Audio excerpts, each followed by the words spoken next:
birincisi. Önce diyerdim ki hamınız yəqin ki biraz nahar fasiləsində dincəldiniz, bir enerji yığdınız və davam edirik. Önce size bir sualım olacaktı. Kim hipnozda olubdur? Kim indiyənə qədər hipnoza düşübdür və hipnozun nə olduğunu bilir, o halı geçiribdir? Kim geçirib? Heç kim deyəsən hipnoza düşməyib, düzdür mü? Ama size bir pis xəbərim var. Çünkü siz her biriniz günde bir neçə dəfə hipnoza düşürsünüz. Sadece olarak bunun fərqində değilsiniz. Hipnozun ne olduğunu kim deyər? Hipnoz ümumiyyətlə nədir? Necə təsəvvür edirsiniz hipnozu? Bilmirəm. Hipnozun ne olduğunu kim bilir?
Səsin belə gəlirsə də problem yoxdur. Hamı duyursa da, yəni problem yoxdur. Səs mikrofonu olmasa da olar. Əsas orada hamı duyursa.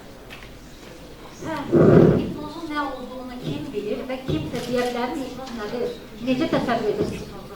Manipulyasiya. Manipulyasiya. Vav. Amma hər gün sən gündə neçə dəfə hipnozda olursan, xəbərin var? Deməli, hipnoz bəzilərimizin, bir çoxlarımızın bildiyi gibi manipulyasiya halıdır. Hamı düşünür ki hipnozda manipulyasiya olmur. Çünkü insan kontrolsüz olur, tamamıyla huşsuz olur, ondan nəsə konuşmaq olur, onu idarə etmək olur. Hamımızın bildiği bu əvvəllər. Çünkü kinolarda, tiyatrlarda, bir çox informasiya vasitəsilə beynimizdə bunlar verilir. Çünkü hipnoz yuxudur.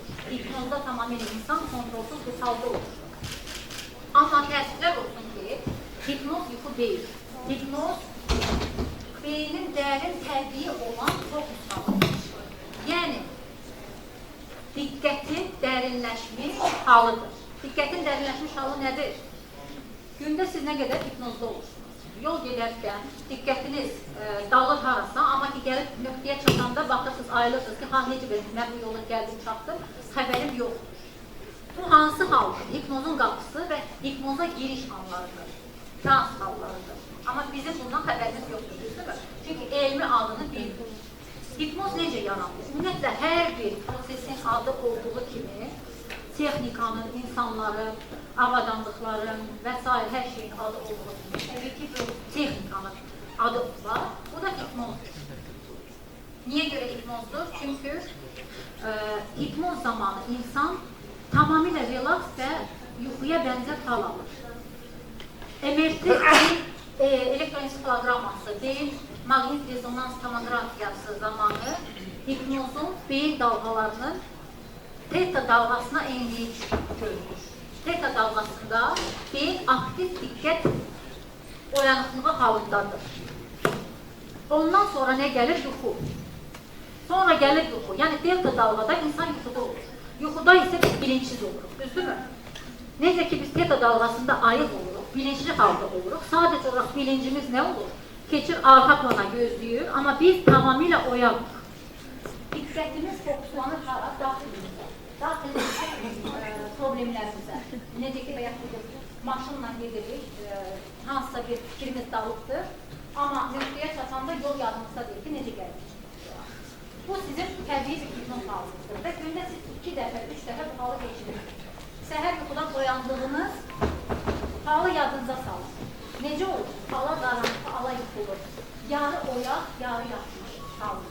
Düzdürmü? Eşidirsiniz ətrafdan səsləri, kimsələri sizə də eşidirsiniz. Amma eyni zamanda da daxilinizdəki bir prosesləri edilir. Bu sizin hipnoz halınızdır. Ona görə kimsə deyəndə ki, mən heç vaxt hipnoza düşmərəm və heç kim məni hipnoza ala bilməz, bir şeyi bilməlidir insan, zaten beynimizin təbii olan bir prosesidir və hipnozdan insanlar qorxulur. Gedəcəm, gəlməyəcəm, öləcəm, nə bilim, kimlərin qorxusu var hipnozdan, sirlərimi açıqlayacam.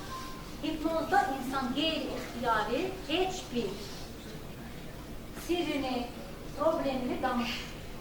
Nəyə görə? Çünki şuursuz halda olmur. Necə ki, şuurlu halda insandan soruşur ki, bank kartını denən, şifrəsini dedilən, deyəcəksiniz, xeyr. Hipnozda da şuursuz vəziyyətdə olmadığımız üçün bank kartımızın nömrəsini deməyəcək. Bizim özümüzə, yəni mentalitetimizə, psixi durumumuza zidd olan heç bir şeyi hipnozda insan açıqlamır. Yalnız öz icazəsi ilə dəyişimə hazır olur. Yəni, hansı dəyişimə? Kim dəyişmək istəyir həyatını? İnsan həyatını nə zaman dəyişir? O zaman dəyişir ki, bir şeyin fərqinə var. Düzdürmü? Biz bir şeylərin fərqinə varmırsa da, təbii ki, həmin bir şeyi dəyişə bilmərik. Niyə? Çünki fərqindəlik yaranır. Nədən, niyə baş verdi, nə edə bilərəm? Fərqindəlik yaranır. Amma hipnoz zamanı algılarımız, yəni bizim 5 duyu üzvlərimizdən informasiya gəlir. Hipnoz zamanı %300 daha az olur. Amma diqqət yönəlir daxilə, öz daxili dünyamıza, yəni şuur altında gedən proseslərə və insan daxilində gedən proseslərin fərqinə var. Problemlərinin, qorxularının, fobiyalarının və s. Hipnoz bilirsiniz də, yəni ki, bir nə qədər hipnoz metodları var. Şou hipnozu var, səhnə hipnozu var, küçə hipnozu var falan filan. Gördüyünüz kimisə yapışdırırlar, əlini yapışdırırlar stakana, bilmən nələr edirlər. Bu, insana öz icazəsi olduqca edirlər. İnsanın icazəsi, siz icazə verirsiniz. Mən hipnoza düşmürəm, o yaxşı halda sizcə. Bəzən kommentlərdə yazırlar ki, heç kim məni hipnoza ala bilməz və mən elə bir insanam ki, hipnoza düşmürəm. Sizcə bu yaxşıdırmı? Bir insan dəyişimsiz, bir insan terapi ilə gəlir, bir insan hipnoterapistə gəlir və hipnoza düşmərək məni ala bilməzsən hipnoza. Mənim sən nəyə alazım sən hipnoza? Dəyişmək istəyən sənsən, problemini həll etmək istəyən sənsən. Ona görə də hipnoterapiya, belə dediyimiz terapiya metodudur. Amma hipnoz texnikadır. Hipnoz bir texnikadır. O texnika vasitəsilə insanın şuuru altına daxil olur, hipnoterapiya. Və o zaman onun orada problemlərini, seansdan öncə danışdığı problemlərini orada çözməyə başlayır. Yəni, negativ inanclarını, bloklarını, problemlərini, hər bir problemi, yəni ola bilər, uşaqlıqdan gələn inancları, dostları, hocaları, cinsiyyət çətinliyi, özgüvəni və s. və s. Gələcəklə bağlı problemləri. Yəni, hipnozdan insanlar qorxur. Birinci qorxuları nədir? İkinci, məsələn, salda oxunmuş, hipnozdan nəzminəcə qorxusu var idi. Ən çox verilən sual, hipnozdan ayrılacaqmı? Hipnozdan insan o qədər rahat bir durumda olur ki, o qədər relaks bir durumda olur ki, hipnozdan çıxmaq istəmir. Yəni, o durumdan insan çıxmaq istəmir. Çünki ilk dəfə özü-özlüyünlə və o rahatçılıq bir vəziyyətində qalır. Hipnoz sözü isə biz dediyimiz hipnoz sözü yuxu tanrısı adından götürülür. Niyə? Çünki James Frank əvvəllər, yəni hipnoz bunların magnetizm kimi adlandırılırdı. Sanki insanda sevgili bir hal başlayır və insan özündən gedir. Mesmer 18-ci əsrdə bu prosesi izləyərək belə bir qərara gəlir ki, insanda, yəni ki, hər bir canlıda belə bir sehirli qüvvə var ki, onu relaks bir hala salır. Bunu müşahidə edib, bunu heyvani maqnetizm adlandırır. Düzdür, müşahidə doğruydu, amma az doğru deyildi. Heyvani maqnetizm deyildi. Onun üçün sonralardan James Gray hipnozu yenə də izləyərək sadəcə olaraq bunun adını hipnoz qoyurlar, yuxu. Niyə görə? Çünki insan relaks tamamilə rahat, beyin sakit bir vəziyyətə düşür. Həyəcanlı insanlar nə olur? Bir seans hipnozla, bir dəfə seans hipnozla həyəcanlı gedir. Yəni, psixik problemləri, psixoloji problemləri çözmək olur. Hipnoz qorxulu deyil, yuxu deyil, kontrol etkisi deyil, kontrol səndədir. İstədiyin zaman hipnozdan insan çıxa bilir. O biz gördüyümüz əlini yapışdırır. O trans halıdır, düzdür. Hipnoza giriş anıdır. Hipnoza, tam hipnoz deyil, hipnoza giriş anıdır. O zamanda da insanın şuuru özü edir ona, inanır. Çünki inanır. Yəni, inanır ki, mənim əlim qalxmıyor. İnsanlar da elə düşünür ki, kimsə də onu idarə edir, kontrol edir. Amma beynimizdə təbii və relaks halıdır.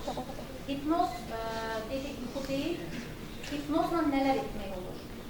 Əməliyyatlar edirlər. Hal-hazırda dünyada, Amerikada, başqa inkişaf etmiş dövlətlərdə, Azərbaycanda təbii ki, təzə tanınır hipnoz. Hələ bir çox elə psikologların özünə də deyəndə ki, hipnoz deyirlər ki, nə danışırsınız, o qadağan, qorxuludur. Yəni, onu etmək olmaz.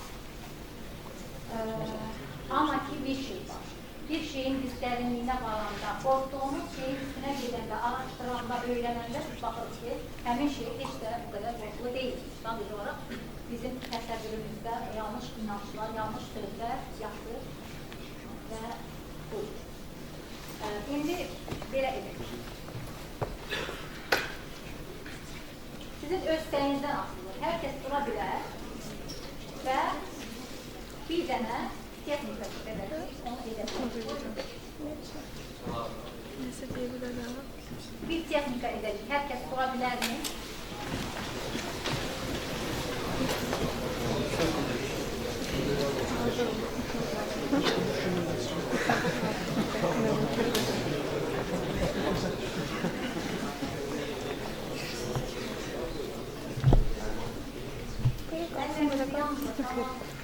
Tam ayaqlarımızı sıfır məsuliyyət salar.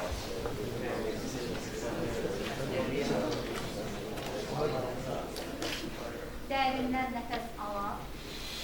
Mən sizlə sənlə danışacağam, çünki şuur altımız özümüzə məxsusdur və səni tanıyır. Əlini yanına sal və dərin bir nəfəs al. Gözlərini yum.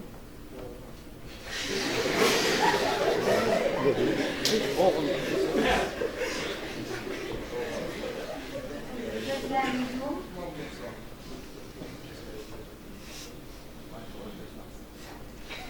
Özünü dənizin sahilində təsəvvür et.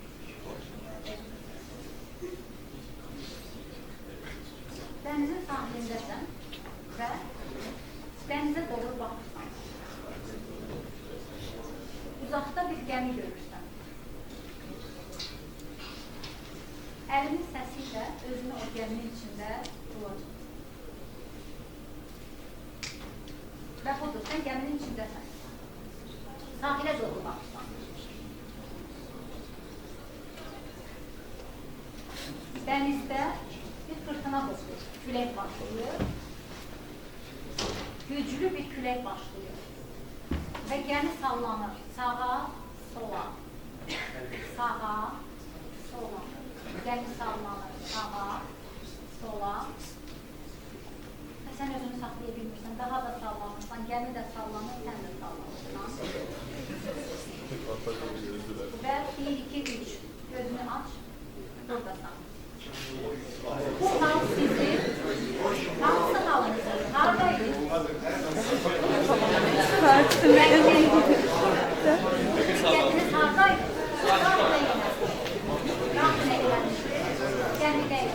Deməli, mənim sözlərimi, kəlmələrimi diqqətlə izləyən insan və onu icra edən insan haradaydı? Hipnozda. İndi ki deyərlər, mən hipnoza düşmürəm və düşmərəm. Təbii ki, istəyərək düşürsünüz. Heç kim istəməyərək, heç kim istəmək olmaz.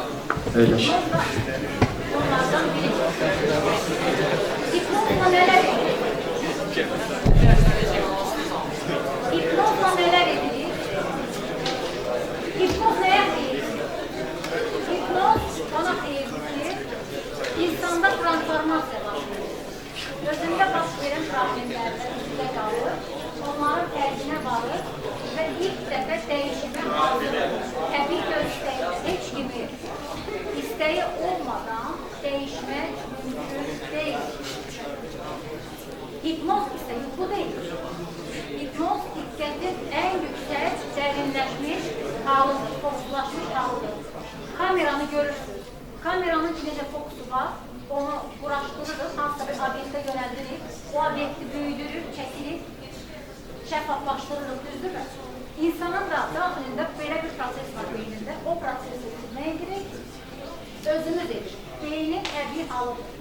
Ona görə hipnozdan qorxuruq mu? Qorxuruq, artıq yox.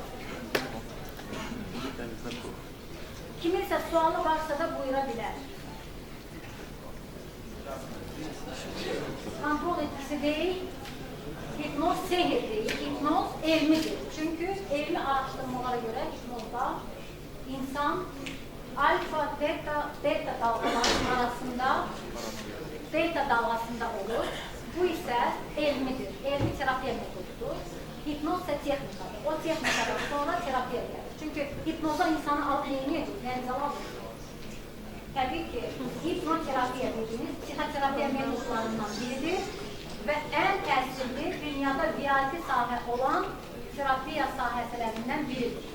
Bunun üçün fərqində olmaq, diqqəti daxilinə yönəltmək və öz-özündən qalmaq insanın transformasiyasına gətirir çıxarır. Diqqətimizi hara yönəldiriksə də, həmin şey bizi idarə edir. Diqqətimizi hara yönəldirik? Telefona baxırıq, 2 dəqiqəlik deyirik. Sonra başımızı qaldırırıq, 1-2 saat oradayıq. Hara gelir diqqətimiz? Həmin an haradayıq, hipnozda. Yəni, diqqətimizi yönləndirə biliriksə də doğru yerə, həmin şey bizim idarə edir. Həyatımızın gücünə çekilir, güclə bərabərdir həyat. Düzdürmü? Bunun üçün hipnozdan bilgili olmağınız bugün istədik ki, sizin üçün daha çox maarifləndirici bir hipnoz maarifləndirməsi edək ki, gələcəkdə və yaxınlarınıza, özünüzə daha çox faydalı ola biləsiniz. Bilgilisiniz və sizə faydalı ola biləsiniz. Təşəkkür edirəm.